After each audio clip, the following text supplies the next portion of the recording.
Lorti honobon sabin hi channel hin kahin lem ki nove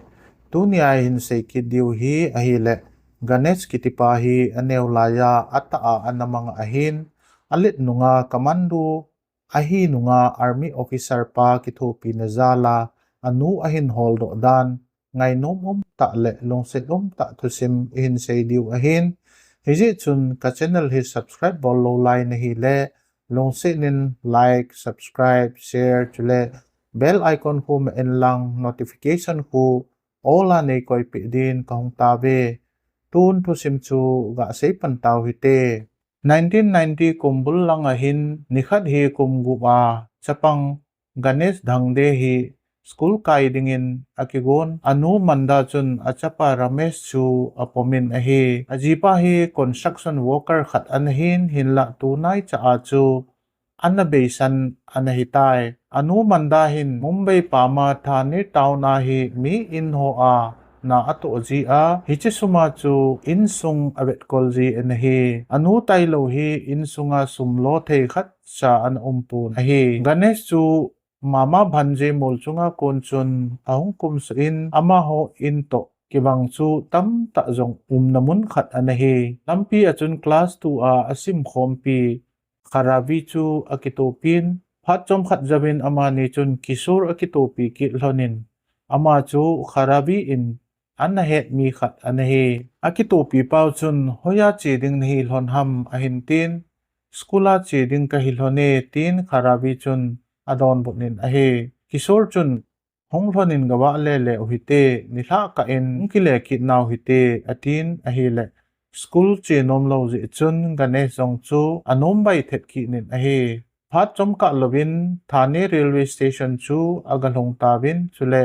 local train khatna chun akal do un ato tawin ahe chom khat jawin station khatna akum ki tawin station a akum zo chun kisor chun ganesh ko ma chun nang hichlai bench ahin anatobin keinin ne thei ima galla thoninge atin ganesh chu hichuko monchun ada thaton ta na he pat shot pi che nungin jong amani ahong kile thon lo phat chun ganesh chun station kombel se chu amani chu hanga holtan hinla amude pon hichiphat chun ato nama ma in ahong kile kitan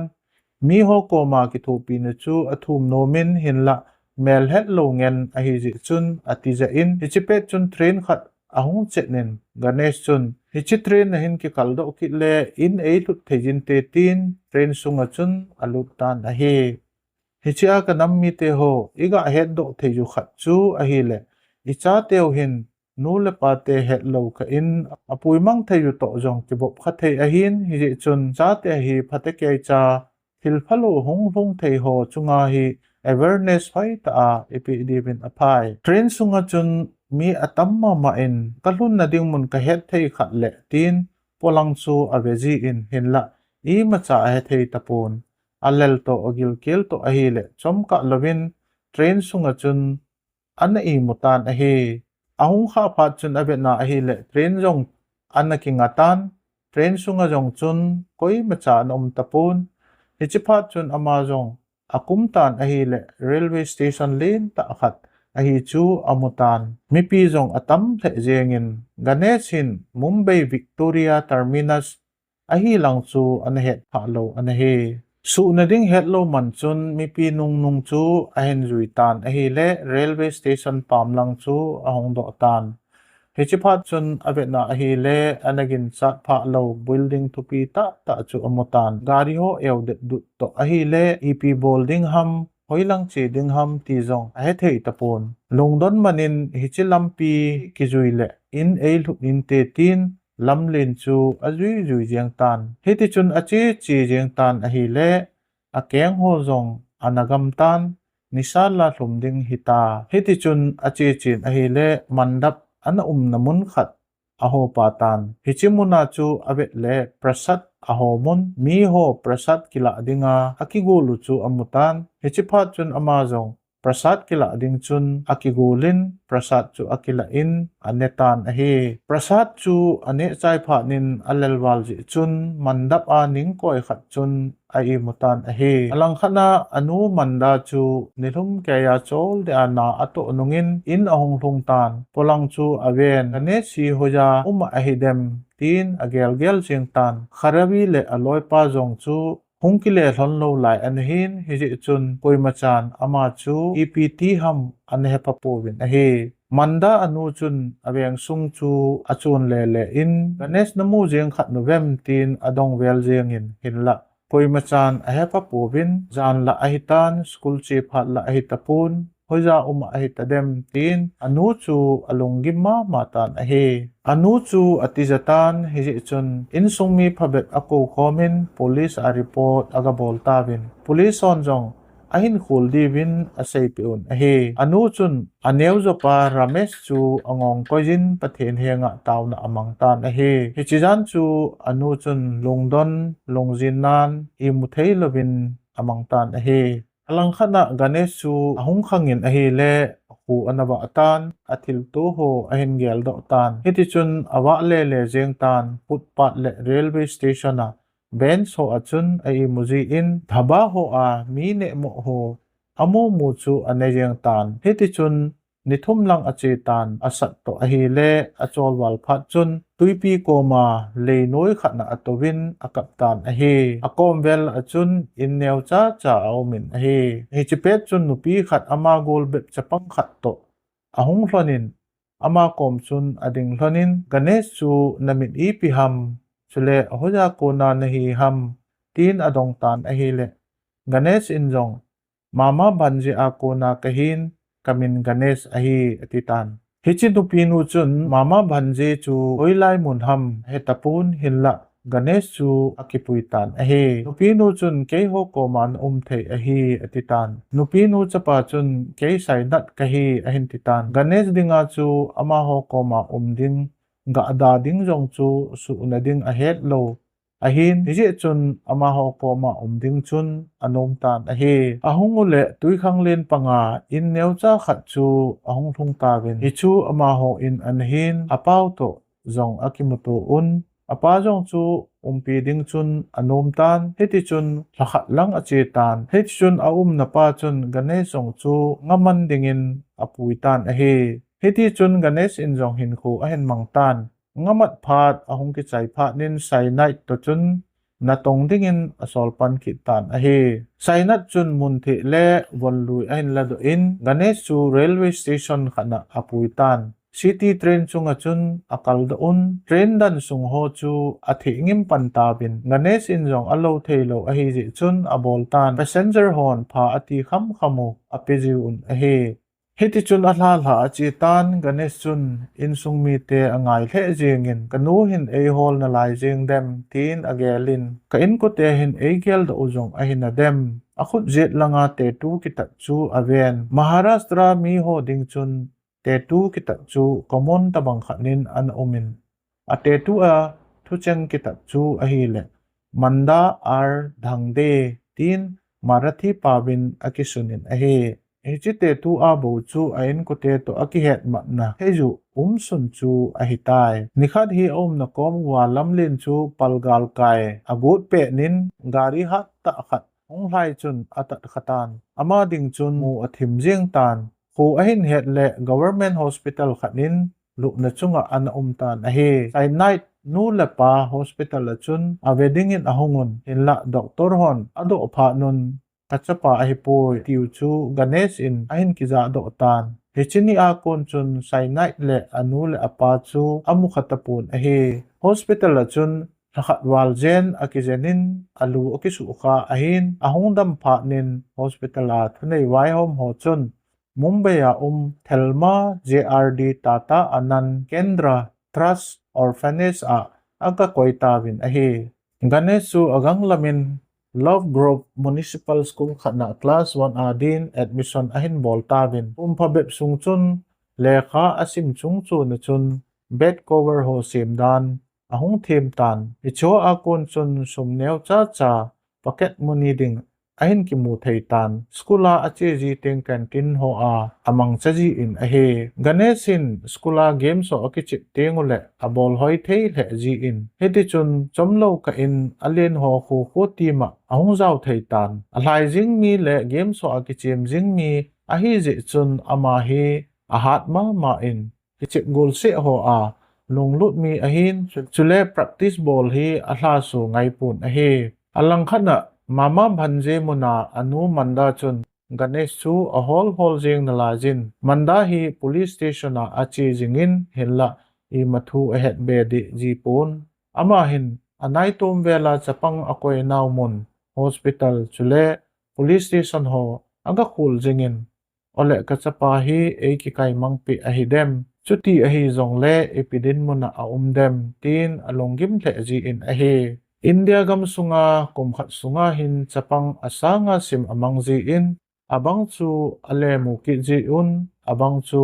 mukit a hi ji tapoi manda in sungmi te chun manda ko machun jidang nei ki zengin chutile nalung ol dom ding a hi tin a sei se yun a hi le manda jong chu ahong nom tan a he hichika la ahin nikhat hi khu akichip pe nuhin school danga PT teacher khanin Ganesh talen nei chu ahin mudo tan je chun krida prabodhini chu asai pi tan che hi state level a government to gon khat ahin ama ho hin khang tha ho games langa lunglut ho na api uwa training zong api ji u ahin Ganesh in zong hi che spring event ho achun nasat in lolhin na ahin nei tan chule qualified ahong hitan ichiphat chun Ganesh le aloi ho chu India sunga sports hostel chom choma din asol tawin ahile Ganesh chu thane ama hum tom chun ahung khatan hinla ama hin anu to kinai cha lang zong hi aki het pha ki lo a hi ane town sunga school khanin class 7 asim in ama athlete career chu ache zompi in a hi 2006 kum chun national school games khanahin pole vault a gold medal zong anamun a hi Ganesh ding chun a career chu ahoy mama tan hinla Ganesh hi tuple doi nei lo bangin a kigelin hinla ama coach apang Surendra Modi hin lampi di ako mu in a hi ama na say pi chu a hi le chapa iti chan hiti a hi nakichip jing ding ham to mun khat be nakihol ngai a hi mita sapha le midong hoi Ganesh ko machun police a lut dingin a say pi tan a hi le Ganesh zong anom tan hiti chun police recruitment test zo se chu bailam ta in ahong pas tan training ahin chai zo hin thane town achun constable khanin ahong pang tan a he kumizat ham khat chu VIP guard kaidi ho transfer bol le chule kina akibaw na new cha ho suthip in apangin jingka khat hi police ground achun khangdong tampi chu amun ama ho chu quick response police commando team adinga candidate an hiwin Ganesh chun ama ho chu akihopin ahile amazong alung ahung lutan hichia chu preliminary test chu aboltan 25 minutes sunga kilometer nga hlaido zo nga ya anahin Ganesh chu 22 minutes sunga a hlaido in athum chan na in agapangtan ahi habanin hichia hlaido se chu army base khana training dingin asol tawin training achai zo pha nu chun Ganesh le aloi ho alo thing se chu commando unit khana asol tawin quick response team a Ganesh ding chun ni khoma sapen ni chun hiche teama chief inspector Srikan Sonde to akimuto tawin ahe Sonde hin hiti ahe ahong pangtha ho insung mi tele ama ho background ho hi holchil na anezi ahin aji chu boina anezing kha leo kithu pi thei ham ti hi ahin aji chu ama hon boina le lungim na ane lo na diu tule ato an akituk ta ato thei na diu ti hi ahe sonde chun ngolang nangma chanchin hin sejin tin Ganesh chu adong tan ahi le Ganesh chun dangde sar atin ahi le na insung mi te chanchin jong hin sejin tin sonde chun adong kitan ahi le keiman ka insung mi chanchin I macha ka hepui ama thu sim chu asai pi tan chule akut na te tu chu avet satan Ganesh hin ku thusim orphanage ahin ku ahin man ho le games langa a record hoidan ho chu ahen alung atong khatleim hiba nga din mun ha sa a hi wanga amati madia ahung zaw thei chu kitang asan chule ama thusima chun lunglut na ahin nei tan ate tu chu phateke chan aven na in sung mi te hol do na dinga ka ki tho pi ding na hi ati pe ta na hi sonde chun ama ho team ho chu Ganesh in asai phung min chu hol ding in thu apitan thakhat lang chu ahin hol tawin hinla e macha kana di pun Maharashtra gama hitabang phungmin chu common ta khat chu anahiki ne nes chu constable Sumit Ganthuwale to akithol hanin Mumbai police station jo se a mimang ki hol na record umjengem ti aga khol ki lontan hinla e macha apachum a umde pon sonde chun Ganesh ko machun orphanage na na luya chu nagachi a pha hilo ham hi chia ko na chu insung mi te hol do na thei lampi head do ai thei jeng dem tin asai pi tan hi chiphat chun Ganesh in jong Sumit akipujin worli muna orphanage achun aga chi hlon tan hinla e macha aphachum de pon a chainan te se khat Samsudin Abdul Sheikh anna ti a jong anna he no buhuna pangji pa to chun akimutu tawin ama hin thil khat ahin gel do in hitin ahin sege hichiko muna na hong tha uchun Dr. Ho Seidanin nakisu kha achun mama bhanje tin avel velin na sege tin Dr. Hon asejun ahi ati pe tam mama bhanje chu hindi pawa chu chacha bhatija tin bau ahi ki nin chule anna le adang dang hon jong ep kisei na ahi anna hedi povin ahi Ganesh in jong hichi thu cheng chu anna hai mil ahi tai hichi thu hi sonde ko machun alup ki tan ahi le sonde chun alungel chun marathi pau tho khanin mama banje ati hi hindi pawa kisei pa hi hiponte ti chu ahem gel tan hichi phat chun sonde in Ganesh ko machun hichi hi mun khat min hinte ati pe tan mama banje hi India sunga tampi ahin ade sena darga Muslim ho holy man ho ki buina la iti chun hitabang mun chu ain hol tawin ahi le ama ho na district sungma ma a mun khat ahin hedo tawin amun chu Indira Nagar Hillok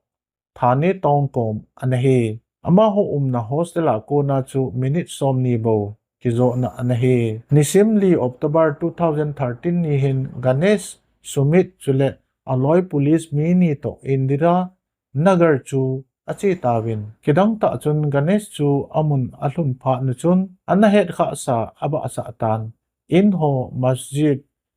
tui khol na tengki lui ta ti ho chu amutan phat asot wal phat chun amang aba asa tan kaneu lajin nichilai hin kanachi le ji e atitan hibang hlang lin ta sunga mi asanga sim hol a insung mi hol do ding chu ha sa asathim tan tu chana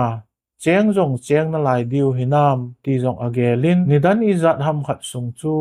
a hol tawin hinla koi machan manda dhangde chungchang thu an he papuvin mol chu aga akal lew te se khat to akimoto un Ganesh in hichikomu na hi manda kiti umjengem tin adong tan te sipu chun henge a ume tin